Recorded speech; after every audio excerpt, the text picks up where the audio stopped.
हे दोस्तों, आज हम बात करेंगे एक ऐसे टॉपिक के बारे में जो हर किसी को अफेक्ट करता है, डेब्ट। अगर आप लोन में फंसे हुए हैं या आपके क्रेडिट कार्ड में आउटस्टैंडिंग बैलेंस है तो ये वीडियो आपके लिए ही है। डेब्ट से निकलना मुश्किल है, लेकिन आज हम आपको कुछ ऐसी प्रूवन स्ट्रैटेजीज बताएंगे जिसकी मदद से आप डेब्ट से बाहर निकल सकते हैं। तो चलिए शुरू करते हैं।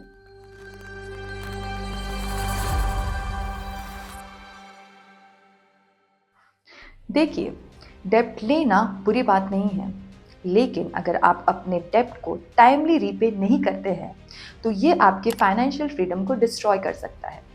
क्या आपको पता है कि इंडिया में एक सर्वे के according more than 20% house hold अपनी इनकम का एक सिग्निफिकेंट पार्ट डेब्ट रिपेमेंट में खर्च कर देते हैं। मतलब लोन के इंटरेस्ट पेमेंट्स उनका पैसा खा रहे हैं।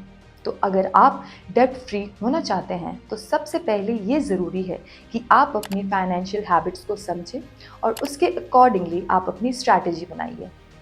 Snowball method. सबसे पहले स्ट्रैटेजी है स्नोबॉल मेथड की। ये स्ट्रैटेजी काफ़ी पॉपुलर और साइकोलॉजिकली इफेक्टिव भी है। इसमें आप अपने सबसे छोटे लोन को सबसे पहले टारगेट करते हो, बाकी डेब्ट्स में मिनिमम पेमेंट करते रहो और अपने सबसे छोटे लोन में ज़्यादा पैसा डाल दो। इससे क्या होता है, जब आप छोटे लोन को पे ऑफ कर देते हो तो आपको सेटिस्फैक्शन मिलता है, आपको मोटिवेशन मिलता है कि yes I can do this. Suppose आपके पास 3 लोन हैं, एक 10,000 का, एक 50,000 का और 1 लाख का। तो आप सबसे पहले 10,000 वाले लोन को पे ऑफ कर दीजिए। एक रिसर्च ने प्रूव किया है कि जो लोग स्नोबॉल मेथड को यूज़ करते हैं उनका डेब्ट रीपेमेंट रेट 22% से ज़्यादा होता है, क्योंकि आपको मोमेंटम मिलता है। Avalanche method. अब हम बात करेंगे एवलांच मेथड की। ये थोड़ा लॉजिकल अप्रोच है। इसमें आप अपने सबसे ज़्यादा इंटरेस्ट वाले लोन को टारगेट करेंगे। जैसे ही आप अपने सबसे ज़्यादा इंटरेस्ट वाले लोन को रीपे करते हो, आपका ओवरऑल इंटरेस्ट रेट कम हो जाता है, जिससे आपके पैसे बचते हैं। सपोज़ आपका एक पर्सनल लोन है जिसमें 15% इंटरेस्ट लग रहा है और एक होम लोन है जिसमें 8% इंटरेस्ट लग रहा है। तो आप सबसे पहले अपने 15% इंटरेस्ट वाले लोन को रीपे करोगे, क्योंकि ज़्यादा इंटरेस्ट वाला लोन आपके ज़्यादा पैसे खा रहा है।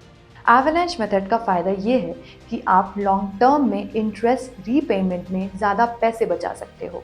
स्टैटिस्टिकली देखा जाए तो अगर आप हाईएस्ट इंटरेस्ट वाले लोन को सबसे पहले पे करते हो तो आप 5 से 10% ओवरऑल डेब्ट रिडक्शन जल्दी अचीव कर सकते हो। Consolidation strategy. तीसरी स्ट्रैटेजी है लोन कंसोलिडेशन। इसमें आप अपने मल्टीपल लोन्स को एक सिंगल लोन में कंसोलिडेट कर सकते हो।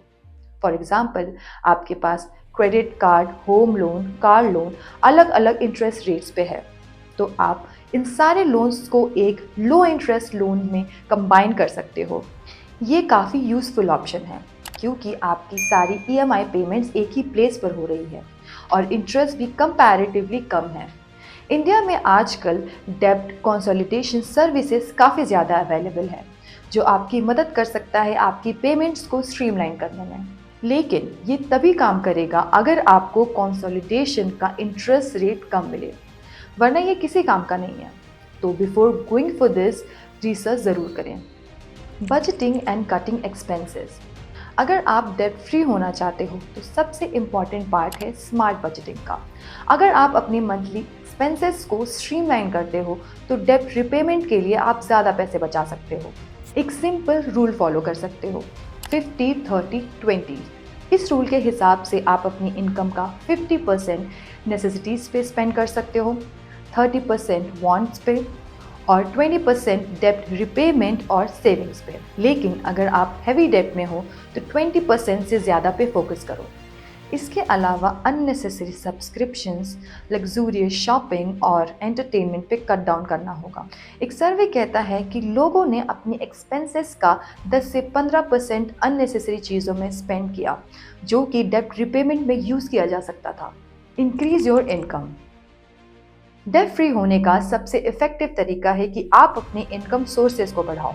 पार्ट टाइम जॉब, फ्रीलांसिंग या फिर कोई साइड बिजनेस शुरू कर सकते हो। और जैसे ही आपकी इनकम बढ़ती है, आप अपने लोन्स को रीपे कर सकते हो। फॉर एग्जाम्पल, अगर आप हर महीने 10,000 रुपये कमा रहे हो और वो पूरा पैसा लोन रिपेमेंट में लगा रहे हो, तो आपका लोन टेन्योर सिग्निफिकेंटली रिड्यूस हो जाएगा। स्टैटिस्टिक्स कहते हैं कि जब लोगों ने अपनी इनकम इंक्रीज की तो उन्होंने अपना लोन 30 से 40% जल्दी रीपे कर दिया। तो इनकम को डाइवर्सिफाई करते रहना एक बहुत अच्छी स्ट्रैटेजी है। Discipline and consistency. आखिर में जो चीज़ सबसे ज़्यादा इंपॉर्टेंट है वो है डिसिप्लिन एंड कंसिस्टेंसी। आपको अपनी स्ट्रैटेजीज पे कंसिस्टेंटली काम करना होगा और बिना डिसिप्लिन के कोई भी स्ट्रैटेजी काम नहीं करेगी। आपने स्नोबॉल मेथड चूज किया हो या एवलांच, अगर आप रेगुलर पेमेंट्स नहीं करते हो या फिर अननेसेसरी एक्सपेंसेस में वापस चले जाते हो तो सब बेकार है। हर एक स्मॉल स्टेप आपको क्लोजर ले जाता है अपने डेब्ट फ्री होने के सपने तक। तो दोस्तों, ये थी कुछ इफेक्टिव स्ट्रैटेजीज जो आपको डेब्ट फ्री होने में मदद करेंगी। रिमेंबर, सबसे ज़्यादा इंपॉर्टेंट चीज़ है कंसिस्टेंसी एंड प्लानिंग। आप जितनी जल्दी अपने डेब्ट्स को टैकल करना शुरू करेंगे, उतनी ही जल्दी फाइनेंशियल फ्रीडम एक्सपीरियंस करेंगे। अगर आपको ये वीडियो अच्छा लगा हो तो वीडियो को लाइक करिए, शेयर करिए और चैनल को सब्सक्राइब कर दीजिए। And for more such informative content मिलते हैं नेक्स्ट वीडियो में। तब तक के लिए स्टे इन्वेस्टेड।